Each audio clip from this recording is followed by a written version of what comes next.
All right, fountain pen people, back again. This is day 5 of the Diamine Inkvent, and the ink today is Icy Lilac, and I'm also going to talk about some new pens I acquired this year.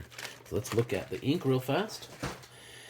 This is Icy Lilac, which is listed as just a basic shimmer ink. Well, I mean, it's a shimmer ink, which is kind of cool, right? This one kind of surprised me at first because it seems so similar to the first ink, which is Baltic Breeze. And at first blush, they look pretty similar. But when you look closer, and one of the reasons when I do these swatches that I smear it a little bit is you can see what the underlying color is. And this one it's a pale blue with some pinkish undertones, kind of like, some other multichromal inks, whereas this one is a purple with some pinkish undertones. This one has a pink shimmer, and this one has a silvery blue shimmer. So the finish is different. They're not similar. I mean, I guess you could say they're similar, but they're not the same ink like I thought at first blush. And they do kind of bracket the first 5 days of the Inkvent, but they are different inks. This one's more of a periwinkle purple. I don't know. I don't know the color names. I'm sure I sound like silly to some folks, but anyway, I've already done the swatches and things like that. And when I do that, I use a Kakamori brass nib, which I fitted into this dip pen that I got from China some time ago. It had a glass nib in here, but for some reason I always break them. But this Kakamori has held up pretty well in here, and I like it a lot, especially after I coated it with urushi. So here we have this ink. It's kind of a nice pale purple with gold shimmer, and I'm gonna put it in a pen that has no relationship to that color at all. So I'm going to show off a couple of pens this time because they're similar in form factor somewhat, but they really are very different pens and from different places. Ferriswheel Press, I have a lot of respect for. I believe they're out of Canada. They make some gorgeous stuff.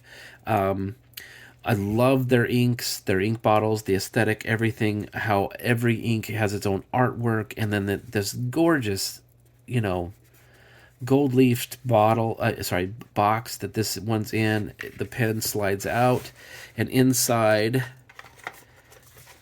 it's probably vegan leather, if it's not real leather.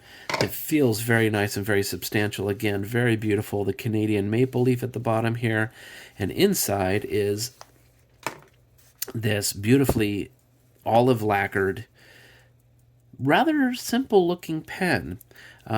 This ribbed band here, is kind of wide. I know that they have another one where it looks like a bolt there. But you unscrew it, and this is what I love, this engraved section. Again, I don't typically like metal sections, but this one's so heavily engraved, and it's so beautiful that I was entranced by it. And then the nib. That embossed nib is just really, really cool looking. I don't know if I can get the camera to focus on it terribly well, but just amazing. It's a beautiful pen. And this is called the Joule by Ferriswheel Press. The other pen, I acquired at roughly the same time this year, which is right around the pen show, is one that came from England. This is called, this is the L130 from the Good Blue. One of the fun things about the Good Blue is that you know what? I don't know why I was thinking these are the same form function. I was thinking of another torpedo-shaped pen that I believe they make, but this is nothing like that. This one, the L30,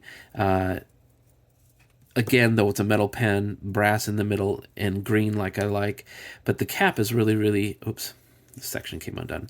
The cap is very, very short, and it exposes the Indian-made nib on this one, which is a flex steel nib, probably made by Canwright. And then, even though there's no threads there, you can feel the air pressure because this is machines to such a tight tolerance that it stays on there. Sometimes you can get it to pop a little bit when you do that, but I'm probably scratching the nice dark green anodization there. Anyway, so these are two pens I got roughly at the same time. This one's kind of interesting too because looks like they've acid soaked the feed there, probably to make it more hygroscopic, to hold more ink, to supply ink to this flexible nib. Oh, look at that. You see how that little cap fell off right there? I guess it won't stay on there forever. It will slowly take itself off. Look at it slowly creeping off. That's funny. But when you're holding it upright like this, it's not going to come off. Anyway, funny things. I haven't used either of these pens a ton, but I'll ink one of them up today. I mean, this one I believe is just a standard Yovo or something, you know, generic IPG, but with the beautiful embossing on it. There's nothing really particularly outstanding about that one. It's just a standard round nib. This one's more of a flex nib. We'll see if we can give it a little bit of run for its money here. Don't know how well it's going to work with this, you know, kind of funkified feed. But we'll, oh shoot, I gotta get this ready. I'm gonna lose some of the shimmer. I put a plunger pump filler on this one just because I'm funny that way. And this one, it does fit in there. Oh, it's gonna make a mess. Oh yeah. Yeah, there we go. It just barfed ink everywhere. Smear it around.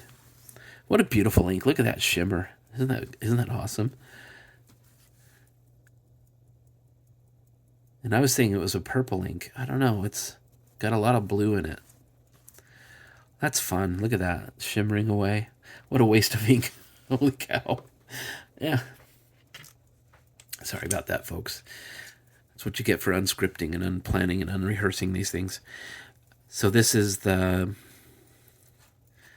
Good Blue L130, which I have no idea what that means. It's a flex steel nib, which is really pretty rigid. You can get it to flex though. It just takes a lot more pressure than you'd think, but it will flex as long as the paper's not garbage, and this is not garbage paper. And the ink is Diamine Icy Lilac, which is a fun ink from the 2024 December 5th Inkvent.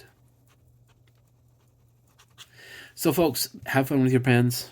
Try some pens that are different and have some interesting feeds and stuff if you have the means. And you don't have to spend a ton of money to have fun either. Neither of these pens are terribly expensive. But all of that's relative, of course. Anyway, see you soon.